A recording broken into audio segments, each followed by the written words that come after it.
Greetings comic lovers, and welcome back to Casually Comics, the channel where we chat all things comics, from reviews of comics new and old to history to anecdotes to really wherever our whims take us. DCeased, we did the whole main event. In fact, it was one of the first events we covered in its entirety. Memories. If you missed it, it was DC's take on the whole zombie trope, even though Cyborg halted proceedings to iterate that no, it was not a zombie apocalypse. It was a techno-organic virus, thank you very much, that looks and acts almost exactly like a zombie virus, but it's different. It's spread through your phones and screens, and also still bites. Well, this event did well, and you know what that means. It means spin-offs, and people are enjoying a bunch of the spin-offs as well. So why not hop on the spin-off train? Now, if you followed the original comic event, you'll know that time was a very malleable thing. Some things unfolded step by step, and you followed them as they happened. But other times there'd be jumps forward of weeks. There were definitely some gaps left that writers could play with. During, before, after, a bunch. So you had options should you so choose or be ordered to. There have been several of these spin-offs, the Unkillables, which has the base premise of, hey, what were the villains doing when all of this was going on? Yes, we saw what Harley and Ivy are doing, but they no longer count at the time of this recording. So let's take a look at what some other people were doing while DCeased was happening. Let us re-enter the Tom Taylor DC Apocalypse universe that really doesn't want you to check your phone. Don't look at the screen. But before we get started, I'm Sasha, and if you're enjoying this content, you know what to do. Hit that like button, hit that subscribe button. Join us on this comic book journey. We come back to series months later sometimes. What, you mean you don't read comics like that? What are you even doing? Look, in for a penny, well, $3 or $4.99, in for a pound. DCeased, the Unkillables, one of three. The cover is standard, nothing to write home about. The villain's posing, Deathstroke shooting some zombies, well, although he's shooting in different directions than both Deadshot and Captain Cold. They're everywhere. Out of all of them shooting, I trust Deadshot to be the most accurate. Kentucky, day one of the anti-life virus. Also day one of Deathstroke having narration that could double for the narration in a romantic novel. Deathstroke didn't like Kentucky, but $9 million was $9 million. He hadn't expected the inheritance or having to move back to his father's ranch, which of course meant seeing her. I don't know why it got Southern at the end. I really don't. That's what I expect from my Deathstroke fictional headcanon romance novel. Sorry, fell into a parallel universe for a second there. I'll write that fic later. Deathstroke is really there because he was hired by a church to take on a hate group. This church has $9 million to pay Deathstroke with? They're tithing hard. It's a Nazi hate group holed up in a castle. I don't know. I'm not asking questions. There are not zombies around. When it comes to throwaway generic villains, every time period has their default targets, like easy go-tos if you don't want to think about it too hard or potentially bother too many people. Really, it's just to give Deathstroke something to be doing and something that's not going to make you disassociate from him. You can't start him off doing something heinous and then make people follow him for the rest of, I mean, you can, but it's a more difficult sell. Deathstroke didn't want to burn down that orphanage, but $9 million was $9 million. You see? No, it doesn't work as well. People don't want that. Deathstroke's morals do tend to vary though, depending upon what era we're in. When he gets into the castle, he sees that it's some kind of bizarre undead situation, which leaves him completely unfazed, except for the fact that he thinks he should probably ask for some more money. And fair. More than $9 million though? How did they have $9 million in the first place? He picks up the phone. Dun. Dun, duh. The scariest thing about that is how dirty and old my phone case is, where the corrupted anti-life equation was waiting for him. It sure was nice of those zombies in the back to just politely stand back while he checked his phone.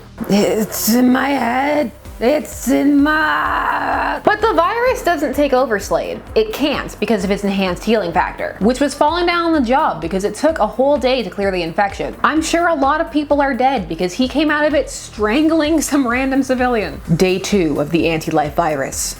Story by Tom Taylor. Pencils, Carl Monstert. There is more, they list everyone, which is very nice, and it's cool to see people credited. This side list is intense though, even the variant cover artists are on here. So I put it up so you can pause and read all the peeps. We leave Slade, who's still half strangling that poor civilian, and go off to Gotham. Over to Jason, who apparently never checks his phone. Bruce, Alfred. It's Jason. Is anyone? Oh no.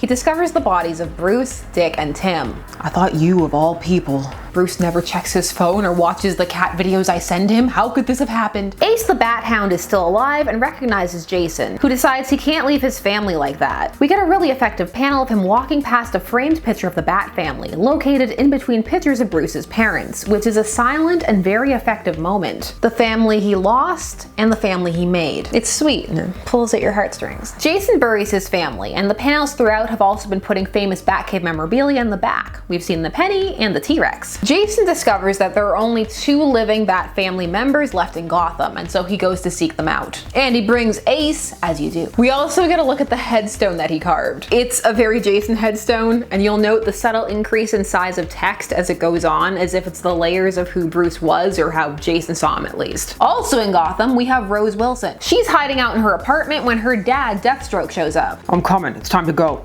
I can't. I can see into the future. Every future I see is the same. But he tells her that precognitive abilities never helped anybody and to get up off her butt and get to the roof, or paraphrase that, but that's essentially what he says. It's a very dad-like response. You fell down, now get back up. It turns out that he's right. She makes it to the roof just fine. However, his helicopter is attacked by Man-Bat, a rabid Man-Bat. Slade? Dad! As he climbs through the wreckage, she assumes that he's been zombified and so just skewers him, only for him to go, ow. But way to go. That's what training's for. I'm sorry, I thought you were a zombie. I don't know what they are, but they're not zombies. No, they just act like them in most key manners, except for transmission and a couple other tiny things. So pseudo-zombies, like how Morbius is a pseudo-vampire because he didn't become a vampire through traditional means. That's legit why he's considered a pseudo-vampire, because he became a vampire via tech and not via being bitten and blood transfer. It turns out they're being watched by the Mirror Master, who not only survived, but has been recruited by a villain. You know, someone playing the long game. Our scheming villain of the day is Vandal Savage. He's scouting out villains / survivors that he thinks will be useful. And so Mirror Master takes Slade and Rose back to the Mirror Dimension and ultimately back to Vandal Savage. And we get a really cool panel of all the chaos spread across the Mirror universe. But of course I was just sitting here wondering, so he never saw like a reflection of a phone or a screen in there? Does not count because it was a reflection. It's a really cool eerie panel though. Vandal Savage has assembled a group of villains of his choice. But before they can be revealed to us, he has to have a little monologue. It's about tree lobsters. It doesn't matter if the world is ending. When you go full megalomaniac supervillain, you commit. And that means monologues. It is a lifelong commitment and he is immortal. This is us.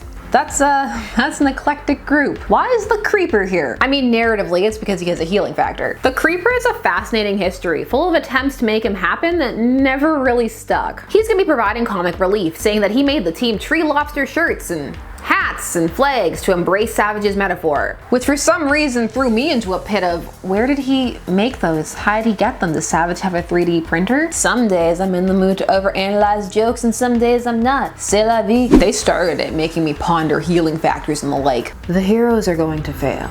They're not ruthless enough to survive. I am over 50,000 years old. This is not the first extinction event I've faced. We're going to inherit whatever's left of the planet when this is done. Go team! In all seriousness though, can I be on that team? It sounds very promising. I would like to inherit the remnants. Meanwhile, back in Gotham, Batgirl Cassandra Cain is at the police headquarters fighting off not zombies with Gordon and Bullock. Gordon had gone there, you know, bat signal on, hoping for Batman to show up, but it's not going well. Cass is the only one who showed up, and as they're fighting through, Bullock gets bitten. He begs Jim to kill him, but he can't, but Cass can. Cass is the daughter of elite assassins, just so you know. One of them is Lady Shiva, fun fact. Her method of choice was, of course, a neck snap. Welcome to the club. Jason shows up, Kool-Aid manning through a wall with a Batmobile to pull a dramatic, come with me if you want to live. Gordon says that they can't leave, not without Barbara, but Jason has to tell him that she didn't make it. And he pulls up her flatlined heart monitor to show to Gordon, who is perplexed as to why it's there, which fair question. You're a smart man and a good detective. Batman's dead. You don't have to play his game anymore. Jason Todd?